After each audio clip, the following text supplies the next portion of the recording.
Muy buenas noches. Primero quiero agradecer la gentil invitación del Ilustre Colegio de Abogados de Apurímac. Muchísimas gracias por esa invitación.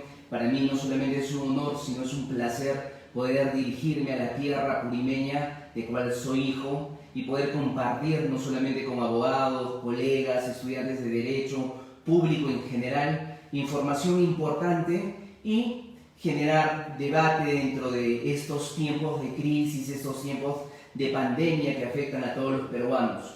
Muchísimas gracias con el Ilustre Colegio de Abogados de Apurímac por esta gentil invitación a la primera de 3 sesiones. El tema general, el tema macro que tenemos el día de hoy es litigación penal en tiempos del COVID-19. Y esto, como es un tema amplio, lo hemos dividido en 3 sesiones. 3 sesiones que se van a desarrollar todos los jueves. Los días jueves de cada semana, hoy es la primera sesión a las 6 de la tarde. El próximo jueves tenemos la segunda sesión igual a las 6 de la tarde. Y el subsiguiente jueves, la tercera y última sesión igual a las 6 de la tarde. Dentro de la primera sesión, el día de hoy, tenemos que hablar sobre estrategias de litigación penal vía videolitigación.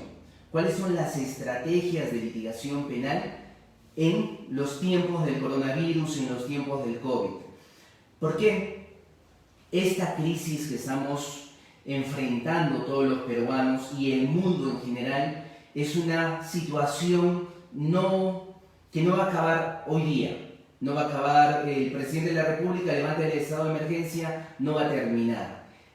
Ha cambiado las reglas de socialización, de cómo socializamos, porque el virus está en el ambiente, el virus está ahí permanentemente, y mientras esté el virus, obviamente la forma de interrelacionarnos en sociedad va a cambiar el distanciamiento social, los cuidados respectivos. Entonces, la litigación también tiene que cambiar, la forma de desarrollar los juicios también tiene que cambiar. Entonces, el tema que tenemos esta noche es sumamente importante.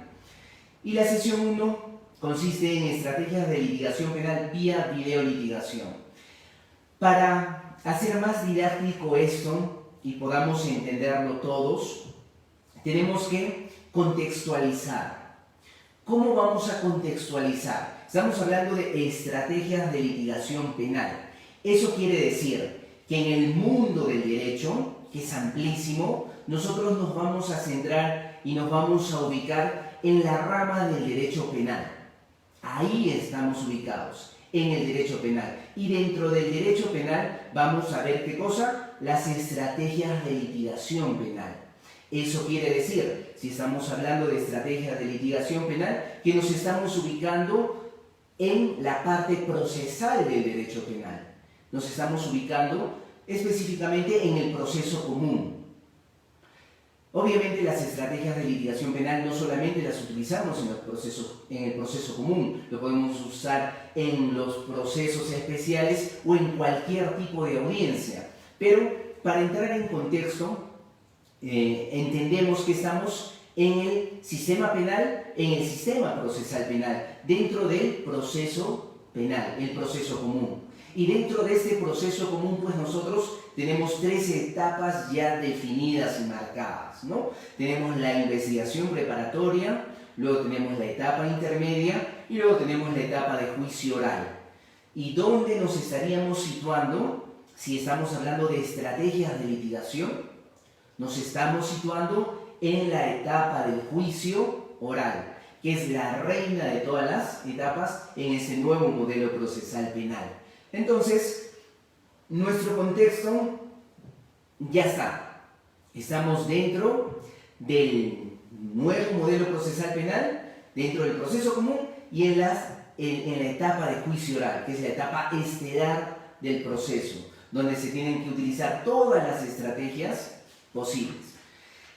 Ya contextualizados, tenemos que entender primero qué es estrategia. Cuando hablamos de estrategia, estamos hablando del acto de dirigir proyectos que tienen un contenido militar, generalmente en un espacio de guerra. Entonces, la estrategia nace en un contexto militar, de la estrategia militar. Obviamente, ese contexto se amplia y va a ir a diversos aspectos, no solo del estudio, del análisis, sino de la vida misma.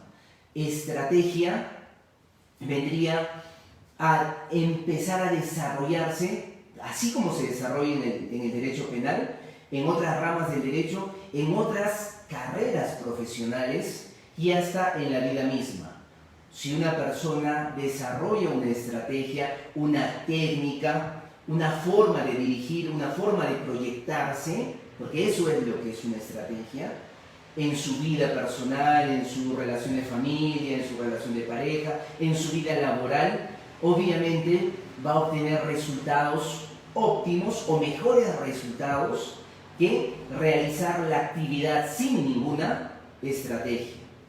Entonces aquí es donde entramos directamente a nuestro tema.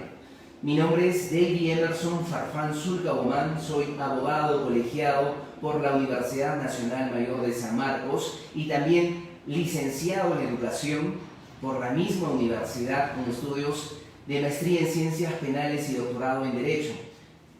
Y mi especialidad docente en Derecho Penal y en Derecho Procesal Penal. Para mí, entrando directamente al tema, una alegría poder estar dentro de la rama de abogados, estudiantes de Derecho, público en general, que siguen la página del Ilustre Colegio de Abogados de Apurímac. Y agradecerles por estar tomando su tiempo, por compartir este video, porque más personas se conecten y más personas puedan conversar sobre un tema importante.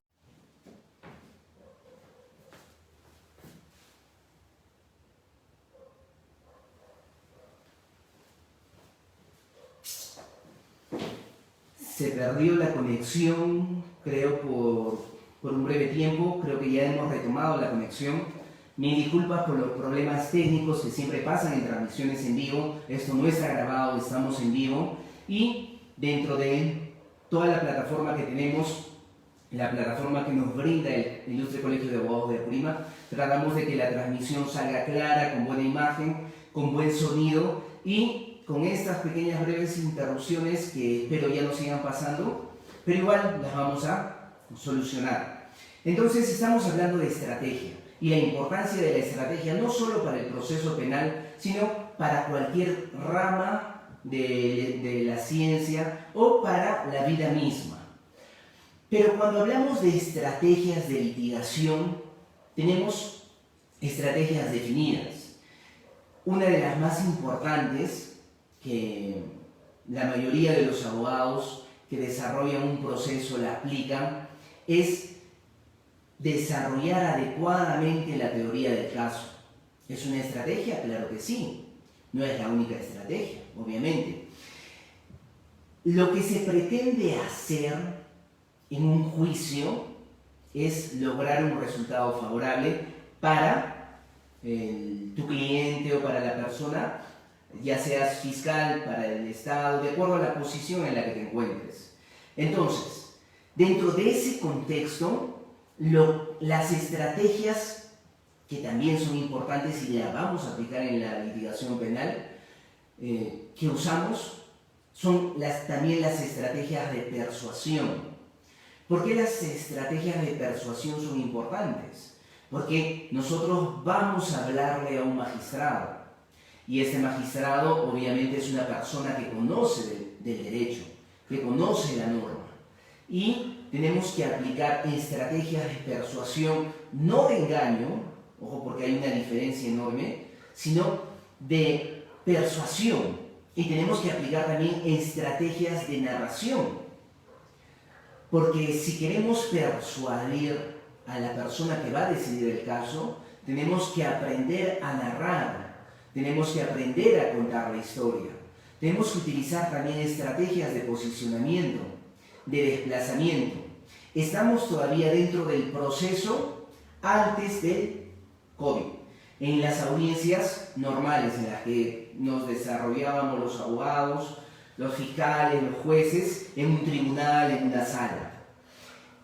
Después de contextualizar un poco lo que teníamos, vamos a pasar a lo que podríamos tener, para que más o menos sigan la ilación de la disertación.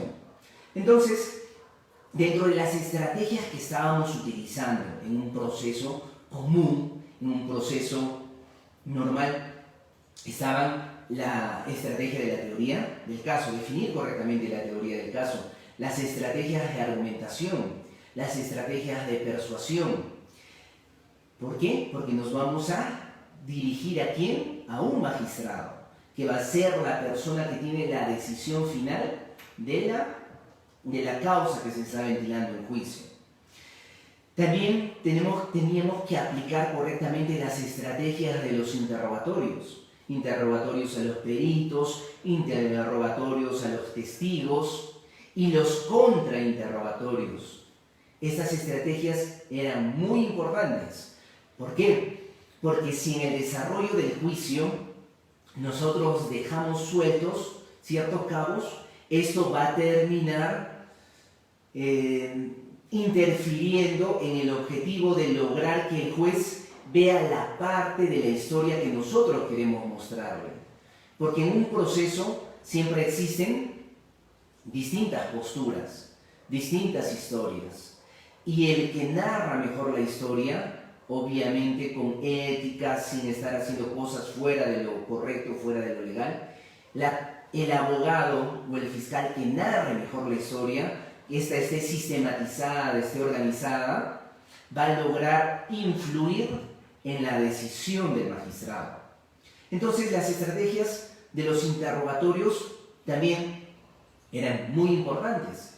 Los alegatos, hacer adecuadamente, plantear correctamente un alegato de apertura, un alegato de clausura, ¿es una estrategia? Claro que es una estrategia.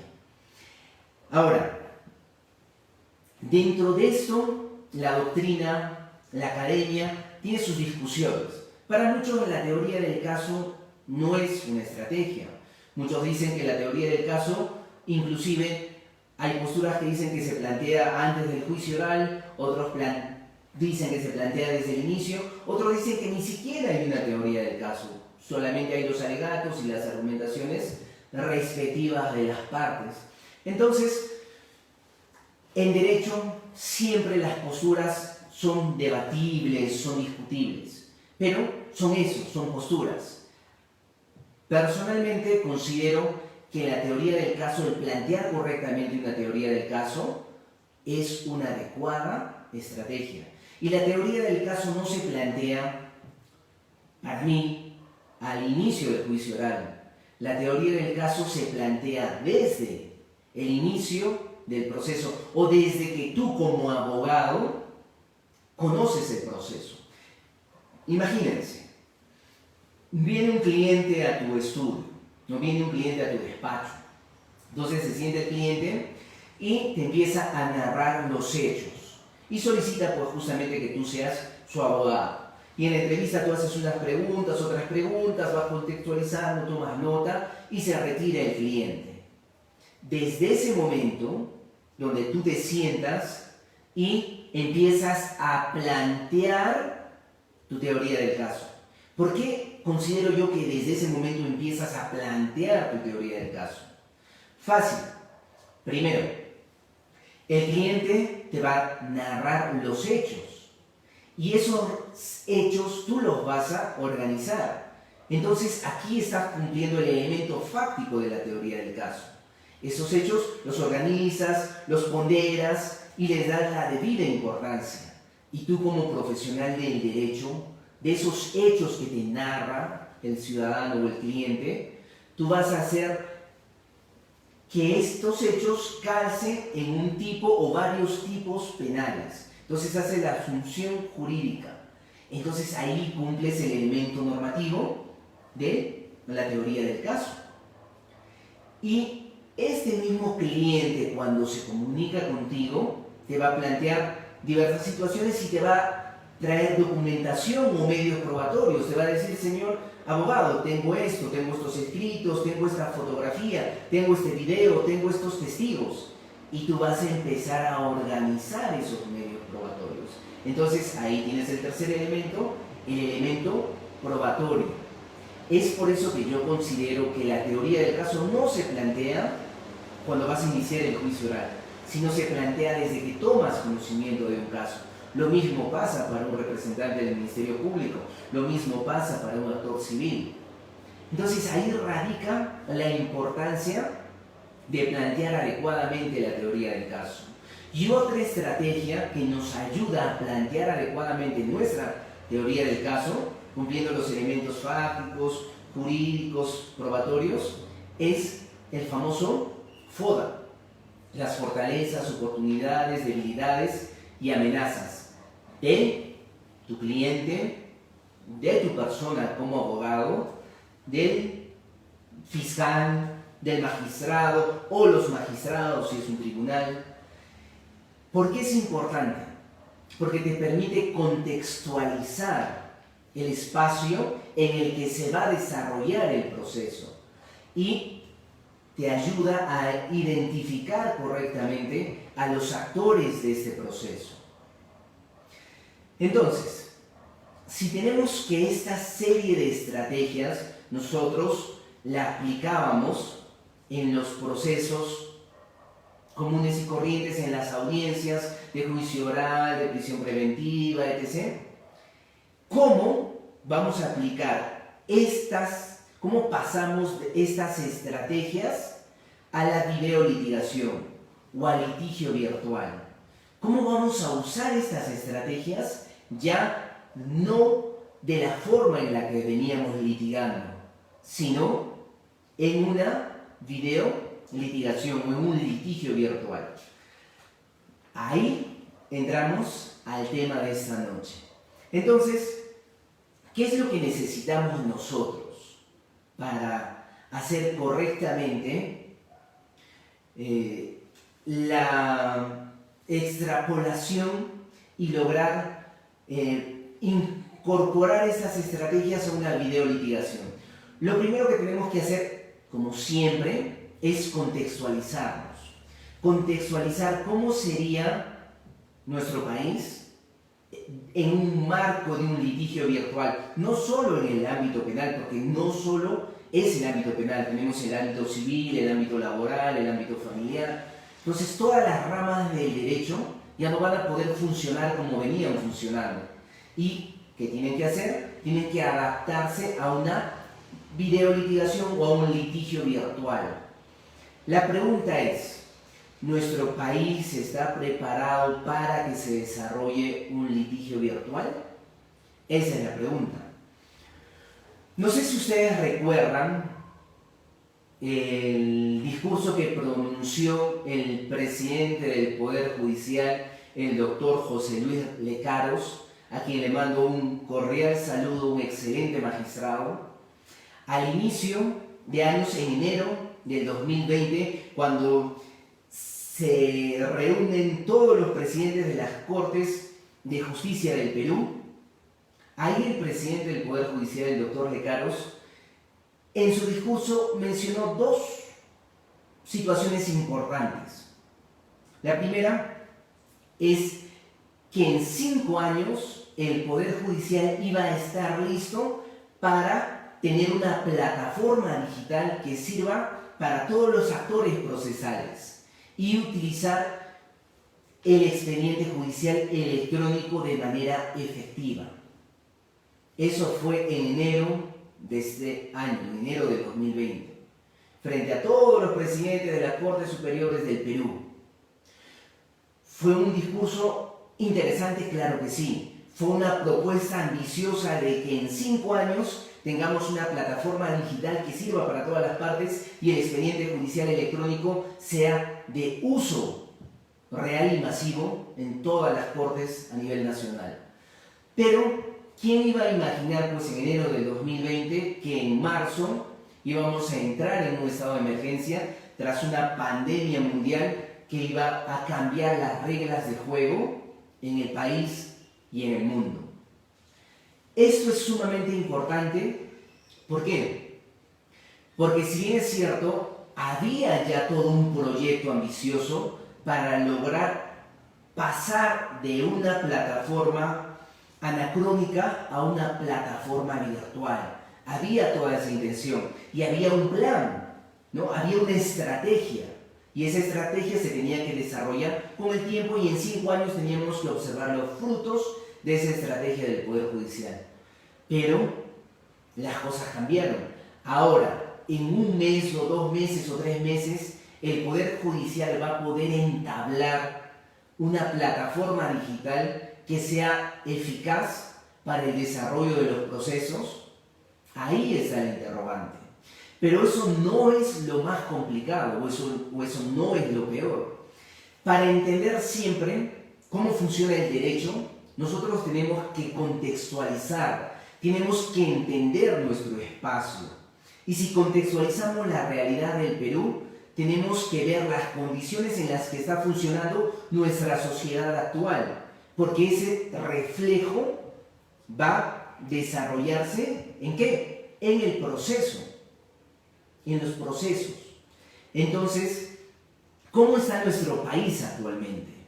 Tenemos que el 2,8% de la población peruana vive con menos de un sol al día. Imagínense, 2,8% de la población peruana vive, hablamos de familias, no de una persona, vive con menos de un sol diario. Estamos hablando que el 20,5% de los peruanos viven con menos de 344 soles mensuales por familia.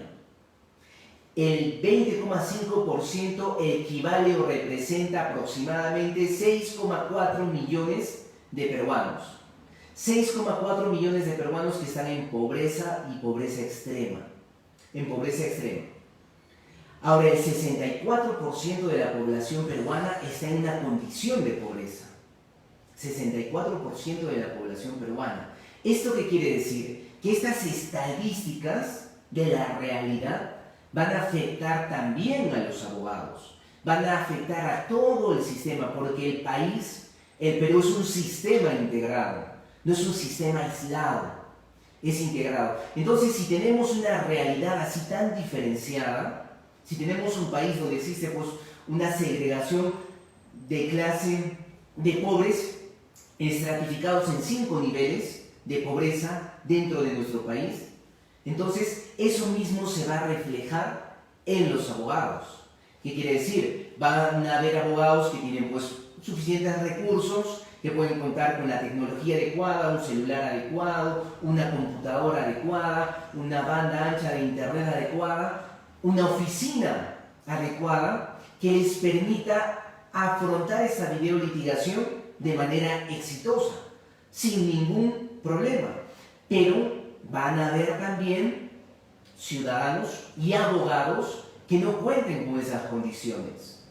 Van a haber abogados que no puedan tener una banda ancha en su casa o que ni siquiera tengan oficina o no tengan celulares, computadoras de última generación que les permita que en una videolitigación la información que quieran transmitir, la persuasión que quieran aplicar a ese magistrado llegue de forma clara, con una buena imagen, con un buen sonido. Entonces acá hay situaciones muy importantes que nosotros tenemos que tomar en consideración para ver si es plausible que en nuestro país funcione o no funcione una videolitigación. Entonces la pregunta que sale es la siguiente: ¿cómo aplicamos las estrategias de litigación penal a las audiencias virtuales? Con lo anterior tenemos que generar como una especie de situación ideal, ¿ya? ¿Por qué? Porque como hemos mencionado, mi persona particularmente no cree que el Poder Judicial pueda establecer en estos meses dotar de capacidad a los juzgados, a las cortes a nivel nacional, para que se desarrollen audiencias virtuales o videolitigación. Muchos dirán, doctor, pero nosotros vemos en televisión cómo las audiencias de cesación de prisión preventiva de Keiko Fujimori, de Susana Villarán, de los árbitros, se han desarrollado de manera virtual, donde el abogado estaba en su casa, el fiscal en su casa, el juez en su casa, y lograron reunirse y desarrollaron la audiencia. Obviamente, no se desarrolló así, ¿no? Los que conocemos sabemos que tanto las computadoras de los jueces, de los fiscales, de los abogados estaban manejadas por el Poder Judicial y por el otro lado estaban manejadas por el INPE. Entonces, había una infraestructura que se estaba prestando para estas audiencias, sí. Había una logística que existía para desarrollar estas audiencias de manera virtual, sí. Pero esa logística va a ser posible que se aplique a lo largo del país en todas las cortes, en la Corte Superior de Justicia de Apurímac, por ejemplo. Ahora que estamos en el contexto de gracias a la invitación del Ilustre Colegio de Abogados de Apurímac, en las Cortes Superiores de Apurímac, no solo en Abancay, en Antabambas, en Cotabambas, en Grau, en Chincheros, en Andahuaylas, en los distintos distritos de esas provincias, en Ayacucho, en Huancavelica, en la Selva, el Poder Judicial tiene la infraestructura adecuada para dotar, así como ha dotado en Lima para estas audiencias que hemos visto en televisión. Entonces, ahí la respuesta, así no querramos, es que no va a tener ni la capacidad económica para hacer eso a nivel nacional. Entonces, esto de la videolitigación es como una pared en la que va a chocar la realidad peruana, por la estratificación social, por las condiciones económicas, por la situación en la que estamos viviendo los peruanos. Por ende, considero yo que muchas de las cortes a nivel nacional van a tener que optar continuar los procesos con las medidas de cuidado, prevención necesarias, puesto que la pandemia va a continuar hasta que no haya una vacuna, una forma clara de contener este virus. Esto va a seguir 1 año, 2 años, 3 años, no sabemos. No se acaba cuando el presidente de la República levante el estado de emergencia. Es más, se trata de contener con este estado de emergencia, pero todos vemos que no es posible que se contenga, porque mucha gente en un país con tanta desigualdad social, mucha gente vive del día a día. Y si es que no come, si es que no sale para conseguir un sol, para conseguir alimento para su familia, para sus hijos, pues entonces va a morir. Y ahí es lo complicado, por eso que vemos en los noticieros, cómo la gente sale. Muchos no salen porque quieren salir, salen porque no tienen otra opción. Entonces esto va a estar muy complicado, las condiciones de nuestro país van a estar muy complicadas. Y considero yo que van a haber algunas cortes en las que sí efectivamente van a poder implantar la videolitigación, el litigio virtual, pero la mayoría no. Y en la mayoría, que vamos a tener que hacer nosotros los abogados, los fiscales, los usuarios del derecho, ir pues con todas las garantías del caso, con la mascarilla, con los guantes, con el alcohol, y tratar de mantener la distancia social y todos los elementos que permitan que el virus no se siga expandiendo y se contraiga o se quede ahí. Pero, para entrar al tema, en un futuro ideal, o en las cortes en las que sí van a poder funcionar la videolitigación, ¿cómo vamos a utilizar estas estrategias? Las planteamos de la siguiente manera. Primero, cuando hablamos de litigio virtual o videolitigación, ya tenemos que cambiar los elementos básicos del litigio. ¿Por qué? Porque es muy diferente estar en una corte y litigar en una corte, en un tribunal, a hacerlo por una videoconferencia. Entonces tenemos que tener en cuenta otros elementos. ¿Cuáles son esos otros elementos? El primer elemento es el espacio.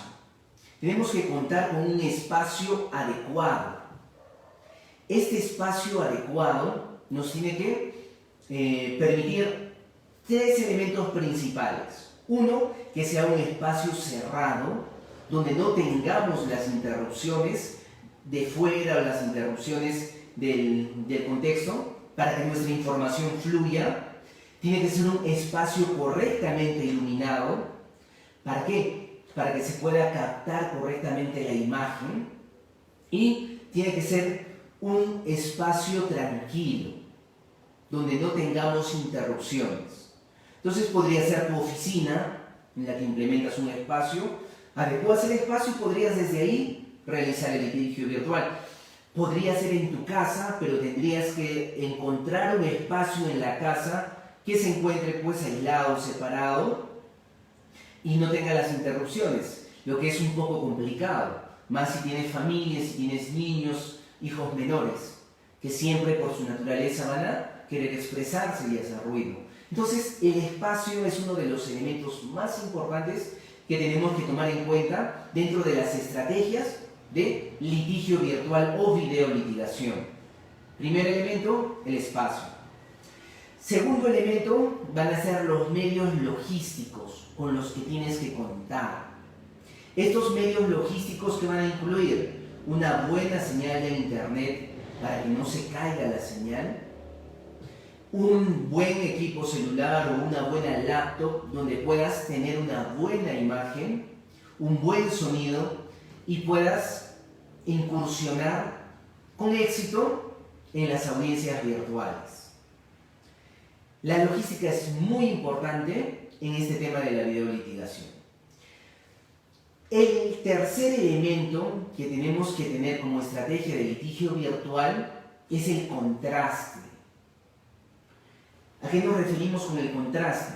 Si tú vas a litigar, ya tienes un espacio en tu casa o en tu oficina, entonces tienes que buscar el contraste entre tu ropa y el fondo. ¿Qué quiere decir? Si yo litigaría, ahora tengo fondo, tengo el logo del estudio. ¿Por qué? Porque estoy en una conferencia virtual. Pero si yo litigaría, prefiero quedarme con la pared blanca, solo la pared blanca sin nada atrás, y el terno negro, el terno oscuro. ¿Por qué? Porque ese contraste de imagen va a ayudar a que la gente, que el receptor en el otro lado del canal virtual pueda verte y observarte de mejor manera. Puedas captar su atención de mejor manera. Por ejemplo, si yo tuviese una ventana detrás de mí, imaginemos, en vez de la pared blanca tengo una ventana. Esa ventana automáticamente, ¿qué va a generar? Va a generar distracción, va a generar fuga de las ideas. Entonces yo tengo que tener un elemento sólido atrás. Y si es de un color compacto, muchísimo mejor. Entonces, ¿eso es una estrategia para la videolitigación? Claro que sí. Saber utilizar el contraste en el espacio que has elegido. ¿Por qué? Porque si no hay un buen contraste, la imagen pierde potencia, se hace débil, se diluye. Otra estrategia básica e importante dentro de la videolitigación es reafirmar tus principios éticos. ¿Por qué? Siempre que hablamos de estrategias en litigación penal, vamos a contraponerlas con las estratagemas. ¿Qué son las estratagemas? Las estratagemas es lo contrario a la estrategia. Puede tener el mismo fin de las estrategias, pero su funcionalidad es negativa. Yo puedo utilizar estratagemas para boicotear la audiencia, para salirme de la audiencia y generar así una pérdida de la fluidez y obviamente frustrar la audiencia. Entonces eso no es una estrategia, eso es una estratagema. Pero sí es una estrategia reforzar los principios éticos que todo profesional, que todo ser humano tiene. Porque la ética no se aprende en la universidad en tu curso de deontología forense. La ética se aprende en el hogar, se aprende en la familia. Y eso tienes que plasmarlo acá. ¿Por qué considero que es importante reafirmar los principios éticos. Porque dentro de un contexto de videolitigación o de litigio virtual pueden pasar un sinnúmero de situaciones que pueden dañar al sistema de la litigación virtual, ¿no? Imaginemos, estoy en pleno litigio y me apaga la transmisión. Se apagó la transmisión. Entonces, la sala, el tribunal, ¿qué va a tener que hacer? Va a tener pues, que suspender, porque la parte, o tratar de reconectar, y en eso de que trata de reconectar, pierde tiempo y se genera una pérdida de la audiencia, una pérdida del desarrollo de la diligencia. Tienes que hacer los interrogatorios, ¿no? Se supone que el testigo tiene que interrogarse de manera clara, pero tú no ves lo que está detrás de esta cámara. La cámara tiene un marco de visión, te cuadricula, te centraliza. Entonces, dentro de ese marco, tú puedes ver lo que te permito ver. No puedes ver más. Tú no puedes ver lo que está detrás de la cámara. Entonces, si hay una declaración de un testigo y el testigo está leyendo todo lo que tiene que decir, entonces estamos afectando el proceso. Claro que estamos afectando el proceso.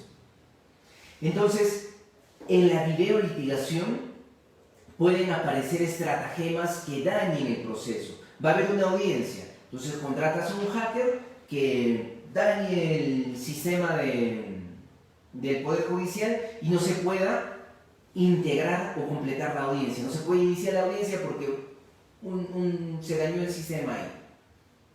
¿Se puede dar? Se puede dar. Entonces, estas situaciones, para que funcione un litigio virtual en nuestro país, se necesita o se requiere de bastante ética.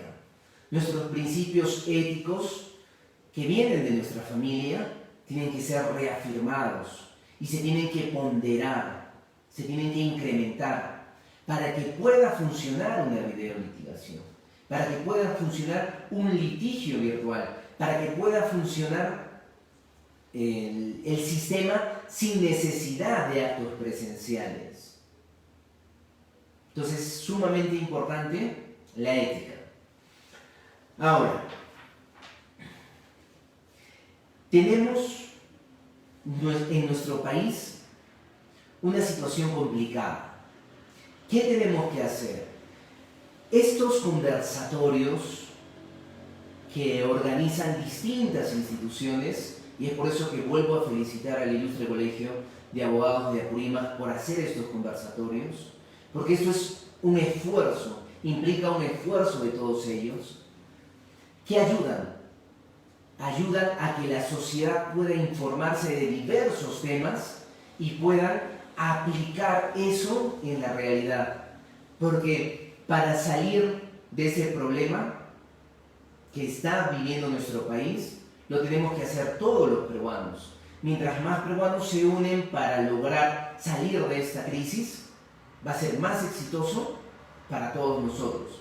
Y esto nos ayuda. Estas charlas, estos conversatorios, nos ayuda. ¿Por qué? Porque generamos debate. Generamos debate y ese debate tiene que fluir. Y tenemos que presentar aportes. Dentro de los aportes que tenemos, yo he seleccionado 5 aportes que considero que son importantes para que nuestro país empiece a funcionar como una plataforma digital real y podamos tener pues audiencias virtuales, litigación real y procesos virtuales, porque una cosa es la audiencia, otra cosa es el proceso. Procesos virtuales, donde la necesidad de ir al juzgado se elimine o se reduzca al mínimo. Entonces tengo 5 elementos importantes que van a coadyuvar a este propósito. El primer elemento es usar el sistema que ha implementado la RENIEC de refirma. No sé si ya lo han escuchado o muchos ya han conocido de este sistema y recuerdan la ley, ¿no? La ley 27269, esta ley que implementa la firma digital y los certificados digitales, generalmente para las transacciones comerciales. Pero RENIEC está trabajando para hacer que el sistema de refirma funcione en distintas plataformas. Y una de ellas es el Poder Judicial. Entonces, ¿en qué consiste tener un certificado digital o una firma digital? Consiste en generar protocolos y procesos donde los documentos puedan ser firmados digitalmente y estos cumplan con los certificados adecuados, lo que le da una calidad de no repudiable. ¿Qué es un documento repudiable? Es un documento que no tiene valor, pero si tiene una firma digital, que obviamente la va a usar el ciudadano con su PIN, con su clave personal, que proviene del DNI electrónico, ¿no? Obviamente para tener la firma digital tienes que tramitar el DNI electrónico y ahí activar tu clave personal, que es una clave que nadie más puede usar, ¿no? Porque ahí también entra el tema de los parámetros éticos. Tú presentas un documento, te equivocaste y luego dices, no, yo no lo presenté, mi clave lo usa cualquiera. Entonces, esas cosas son sumamente importantes. Estos parámetros éticos son sumamente importantes para que un sistema funcione. Porque otros sistemas procesales son más exitosos. No estamos refiriéndonos solo al derecho anglosajón, porque los procesos en Inglaterra son más funcionales, mucho más funcionales que en nuestro país. Dentro del sistema romano-germánico nosotros vamos al derecho penal alemán. Es un sistema que funciona perfectamente y nosotros tenemos la herencia de ese sistema, del derecho romano-germánico. Entonces, ¿por qué funcionan?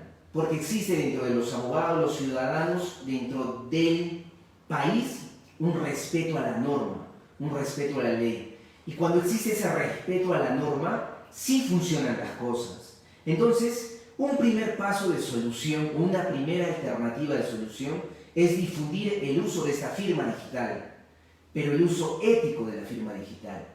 Entonces, ¿todos los ciudadanos pueden aperturar su firma digital? Claro que sí. Todos los ciudadanos podemos aperturar nuestra firma digital. Entonces yo como abogado con mi firma digital y mi cliente con su firma digital puedo presentar un documento con toda la validez, un apersonamiento, imaginemos. Entonces ese apersonamiento, en vez de presentarse en físico por mesa de partes, yo lo presento a la mesa de partes electrónica con mi firma digital. Y ahí va el segundo punto. ¿Cuál es el segundo punto que tenemos que motivar o ayudar o coadyuvar para que funcione? Es el uso del expediente judicial electrónico. ¿El expediente judicial electrónico funciona? Sí funciona. ¿Está funcionando en nuestro país? Está funcionando en nuestro país. Lo triste o lamentable es que solamente funciona en 5 cortes a nivel nacional. En la Corte Superior de Lima Centro, en la Corte Superior de Lima Norte, en la Corte Superior de Cajamarca, en la Corte Superior de Ventanilla y en la Corte Superior de Tacna. Solamente 5 cortes de todas las cortes del Perú a nivel nacional están utilizando el expediente judicial electrónico. ¿Por qué? Esto tenemos que masificarlo. La Corte Superior de Justicia de Apurímac tiene que implementar el expediente judicial electrónico. Quizás no en todos los procesos, puede empezar en algunos procesos. La Corte Superior de Arequipa, las distintas cortes en Lima, a nivel nacional. Porque el uso del expediente judicial electrónico va a permitir que los procesos de ahora para adelante funcionen de manera digital, virtual. Porque obviamente es utópico, es algo que no se podría dar, que el Poder Judicial trate o pretenda pues de escanear y digitalizar todos los procesos judiciales que están en curso. Es algo impensable.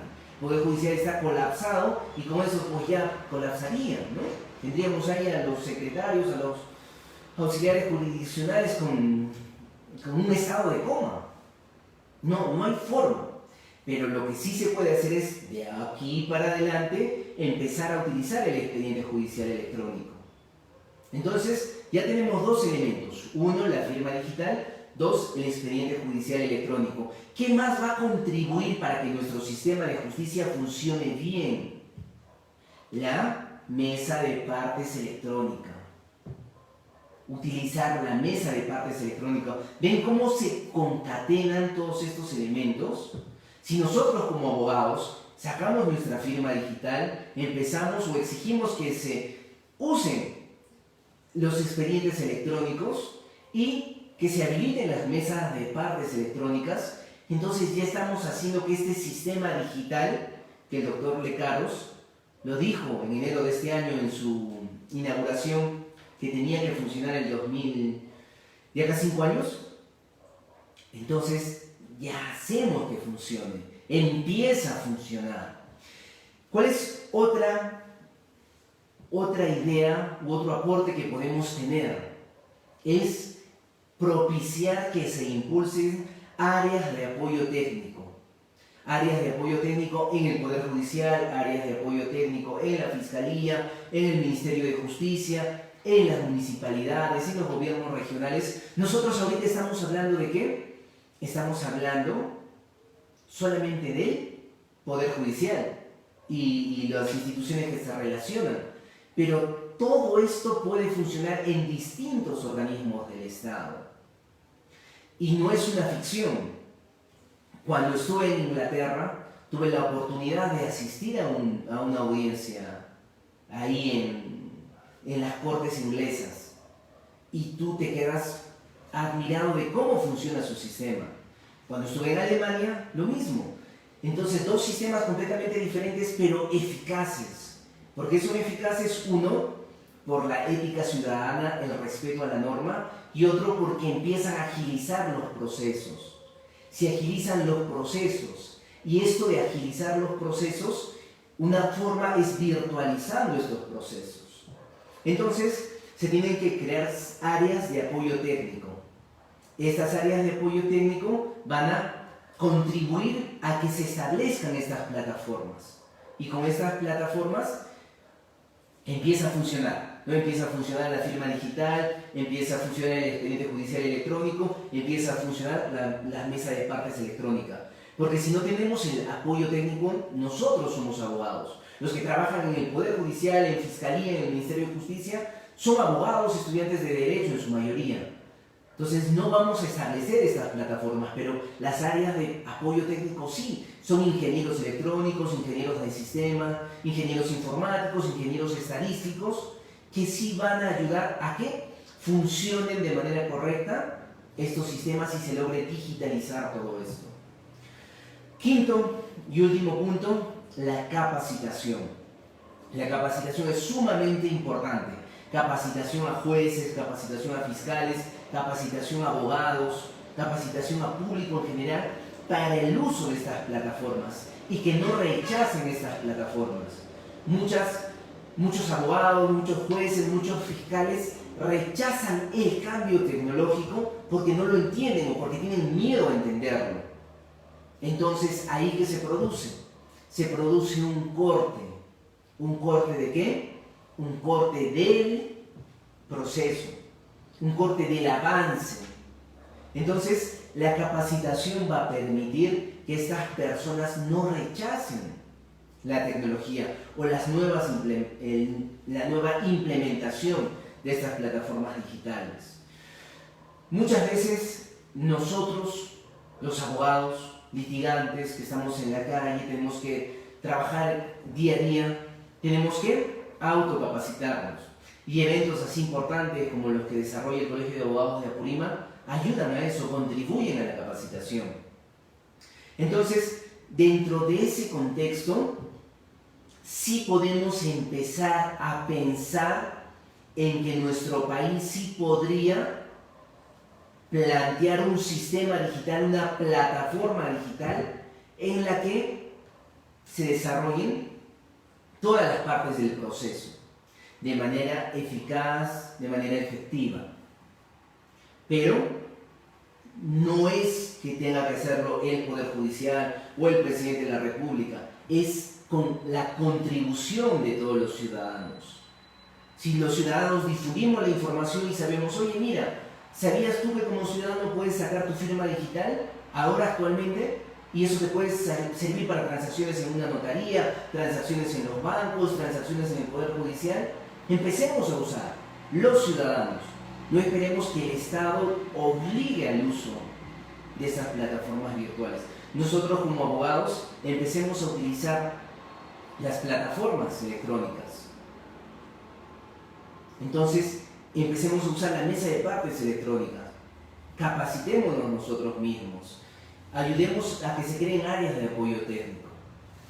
Ahí, dentro de un sistema de contribución, esto sí funcionaría en nuestro país. Y sí podríamos hablar realmente de que en unos años podamos tener un sistema digital para la administración de justicia. Esto es lo concerniente a la exposición de estrategias en la videolitigación de la sesión 1. Vamos a ver si hay alguna pregunta, alguna inquietud acá en el sistema.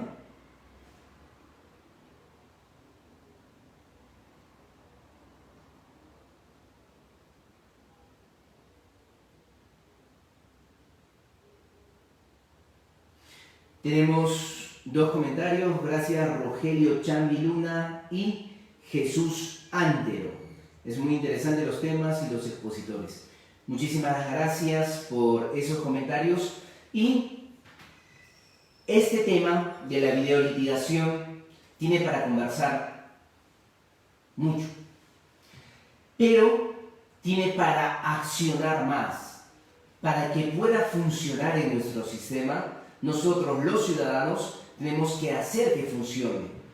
Y recordar algo sumamente importante es la ética de los ciudadanos, la ética de nosotros como profesionales, como personas, porque vivimos en este país y tenemos que aplicar el respeto a la norma. Si no aplicamos ese respeto a la norma, entonces no funciona nuestro sistema. El próximo jueves a las 6 de la tarde también vamos a continuar con la sesión número 2 de la videolitigación o el litigio, las estrategias de litigación penal en tiempos del COVID. Quiero agradecer a todas las personas que se han conectado, que han compartido este video, que nos ayudan en la difusión de la información. Muchísimas gracias. Y quiero aprovechar el último minuto de esta disertación para mandar un saludo especial a mi gran amigo Enver Nibardo Zulca Pariona, que el día de hoy ha fallecido, fiscal provincial de la ciudad de Lima, que ahora está en el cielo cuidando a su familia, a su hijita. Un saludo para toda tu familia, mucha fuerza para ellos. En este tiempo de pandemia, muchos peruanos están perdiendo a sus familiares. Más de 3.000 fallecidos por este tema del coronavirus. Y eso representa más de 3.000 hogares destruidos. Porque cuando una persona fallece, se destruye el núcleo familiar, se destruye a sus amigos, a la sociedad, a la persona que lo ha estimado, que lo ha querido. Entonces es algo muy lamentable lo que vive nuestro país con los fallecidos. Y es algo complicado afrontar en un país de tanta desigualdad social. Es complicado afrontar esta crisis. Pero creo que la única manera de afrontar esta crisis es uniéndonos como peruanos, siendo solidarios. Porque si tú la estás pasando mal, si la estamos pasando mal, hay peruanos, hay gente que está pasando mucho peor, que no tiene ni siquiera para llevar un alimento a sus hijos, a sus familias. Entonces tenemos que ser solidarios con ellos. Tenemos que ver la forma de cómo apoyamos con comida, con víveres, a las personas que menos tienen. Y eso para tratar de disminuir las muertes en nuestro país. Porque la gente sale, en su mayoría, sale por necesidad, porque tiene que salir para tratar de conseguir alimento. Obviamente hay un cierto sector que sale por sinvergüenza, pero no nos vamos a referir a ellos, sino a la gente que está luchándola en estos tiempos difíciles. Entonces, mucha solidaridad con todos los peruanos, mucha solidaridad con las familias de todas esas personas fallecidas, nuestro apoyo, nuestra energía, nuestro amor, que Dios los cuide, los proteja, igual a mi querido amigo Enver Zulca desde arriba, protegiendo a su familia. Muchísimas gracias, nos vemos el próximo jueves a las 6 de la tarde. Gracias.